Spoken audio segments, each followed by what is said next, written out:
வணக்க நேயர்களே, இங்க பாருங்க எவ்வளவு வச்சிருக்கோம்னு பாக்குறீங்களா? இது பூராமே நலுங்கு மாவுக்கு வேண்டிய பொருட்கள்ங்க. என்னடா அது இவ்வளவு பொருள் போட்டு செய்யணுமா? ஆமாங்க, ஒவ்வொரு பொருளுக்கும் சித்த மருத்துவத்துல ஒவ்வொரு தன்மை இருக்குதுங்க. ஏங்க, குழந்தைகளுக்கும் பயன்படுத்திட்டு இருந்தாங்க. இதுதான் முதன்மையான பொருள். இதுல இவ்வளவு பொருட்கள் சேர்த்தோம்னா தான் அது தரமா இருக்குங்க. இதை எல்லாம் சேர்த்து தான் நம்ம நலுங்கு மாவு தயார் பண்றோம். பாருங்க, இவ்வளவு பொருளும் ஒன்னா போட்டு நம்ம பண்ணணும். உங்களுக்கு இது நலுங்கு மாவு வேணும் அப்படின்னா நீங்க ஒன்னும் கவலைப்படாதீங்க. இந்த மாதிரி பொருட்களை எல்லாமே நீங்களே நாட்டு மருந்து கடையில வாங்கி நீங்க அரைச்சு பயன்படுத்துங்க. சரிங்க, அரைச்சு பயன்படுத்த முடியல, வேற என்ன பண்ணலாம்னு பாக்குறீங்களா? ஒன்னும் கவலைப்படாதீங்க.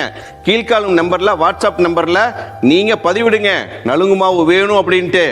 நாங்க உங்களுக்கு அனுப்பி வைக்கிறோங்க. இது போல நிறைய வீடியோக்களை கொடுக்க இருக்கிறோம். அதனால நம்ம சேனலை லைக் பண்ணுங்க, கமெண்ட் பண்ணுங்க, ஷேர் பண்ணுங்க, மறக்காம சப்ஸ்கிரைப் பண்ணுங்க. மீண்டும் இன்னொரு வீடியோவில் சந்திப்போம். நன்றி, வணக்கம்.